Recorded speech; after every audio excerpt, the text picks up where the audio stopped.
Welcome to this explainer. Look, if you're a specialized dog trainer and you're just entirely exhausted from competing for low-quality leads, we really need to rethink your entire business model. I'm Paul Miller from Canine, and today we're cracking open a framework that merges dog behavior, legal risk, and SEO to capture desperate, high-intent clients.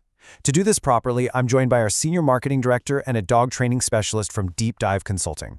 We're going to break down the exact intersection of biological reality and business intelligence.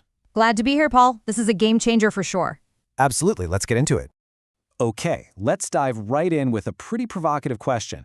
Why does ranking for something obvious, like dog training near me, actually tank your conversion rate? Let's turn to our marketing director first. Well, from a data perspective, generic SEO is just a total trap. It brings in casual browsers who are really just looking for parlor tricks. When you're dealing with high-risk cases, you honestly don't want volume. You want high-intent crisis mitigation. And from a behavioral standpoint, those casual browsers simply aren't prepared for the strict structural boundaries required for a genetically complex working breed. You are catching the wrong mindset entirely. Right, and that brilliantly illustrates exactly why we're mapping our strategy directly to the customer's pain cycle. So here's our roadmap for today's explainer. We're hitting 4 main phases: pre-purchase idealism, the friction phase, legal liability, and finally, terminal triage. Let's start right at the top of the funnel with Phase 1, pre-purchase idealism. This is the very beginning of the journey, where buyers are highly aspirational. They're dreaming of that perfect Sunday morning hike, and they are completely blind to biological realities. Our training specialist, what is actually happening biologically here? Trainer, Paul, it's what we call the empathy trap. Owners project these very human, emotional narratives onto their animals. Basically, they treat a high-drive working breed like a toddler in a fur coat. This emotional reasoning literally prevents the handler from setting the objective, rigid safety boundaries that the animal's genetic blueprint absolutely requires. So, how do we translate this behavioral flaw into an actual business strategy? By intercepting their searches. They're Googling these highly aspirational queries like, "Are Dutch Shepherds good for first-time owners?" Now, instead of giving them validation, we execute an ideology check. We hit them right away with the raw genetic blueprints and the potential legal risks. If they bounce, great! We've successfully filtered out a massive liability. But if they stay, they're prime qualified leads because we've already established ourselves as an authority, not just a service provider. Synthesizing that, we see that actively introducing friction early on is actually a protective barrier for your business. But human nature dictates most people will ignore the reality check, which brings us to the mid-funnel collision. And that brings us to Phase 2, the friction phase. So what happens biologically when that cute puppy grows up in an unstructured home? Walk us through this freedom fallacy from a training perspective. Owners think giving unearned freedom to a high-drive dog is loving. It's actually a complete disaster. Unearned freedom absolutely terrifies a working dog. It forces them to make complex security decisions they just can't handle, and that accelerates anxiety. That lunging on the leash you see, that is a sensory regulation failure, not stubbornness.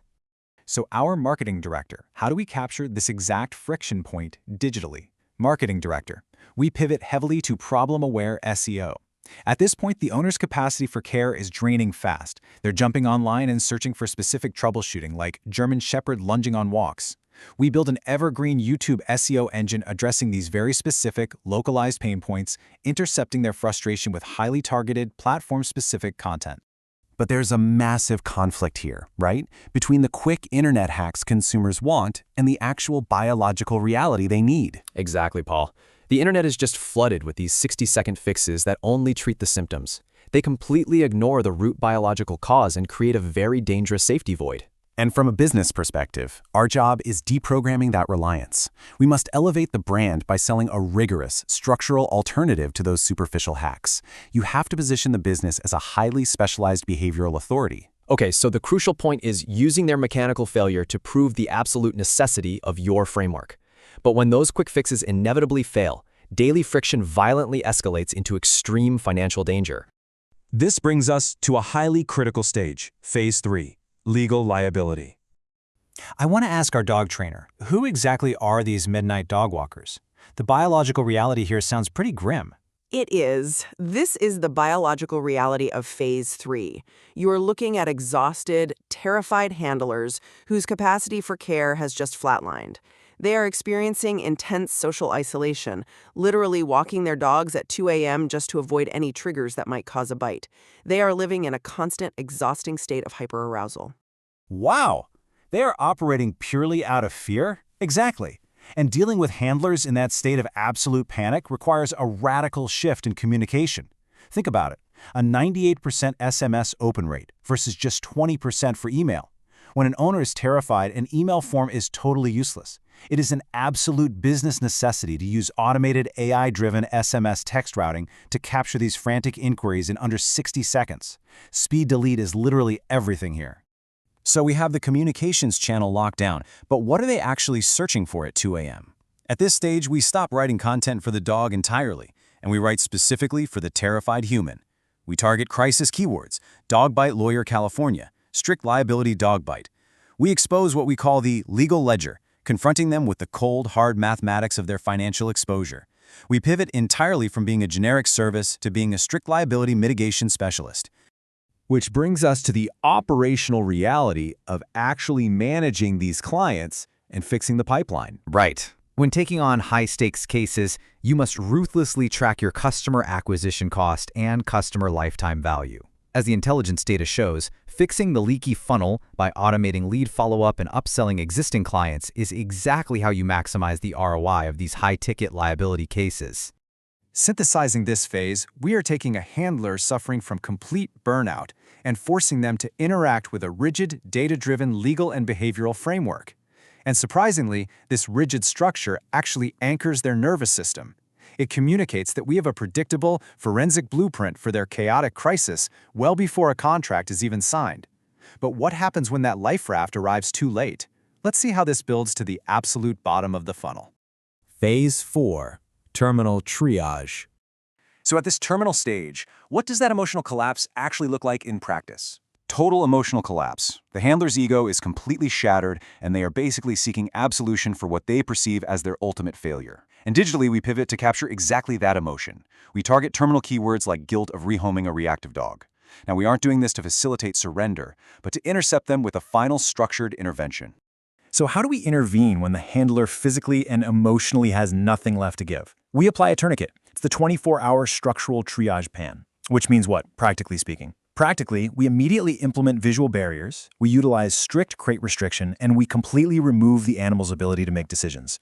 The goal isn't to train the dog in this moment, it's to instantly halt the dangerous behavior, so the human's shattered nervous system actually has time to recover. The dog isn't broken, your system is. This brilliantly illustrates the necessary psychological de-escalation. By telling the handler this, we execute a total masterclass in reframing. We blame the structural risk matrix. This externalizes the failure, saves the human's ego from crushing guilt, and crucially, allows for strict compliance with our protocol moving forward. All right, we've broken down the entire pain cycle. Let's initiate the final synthesis. Bringing it all together, the data-driven action plan. Before anyone even picks up a leash in this framework, there are strict prerequisites. Let's go over those. Yes, it absolutely demands a trauma-informed approach.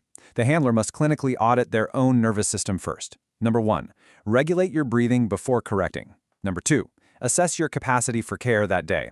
And number 3, practice objective observation. You have to stop taking a biological response personally. You simply cannot demand regulation from the dog if you cannot produce it yourself.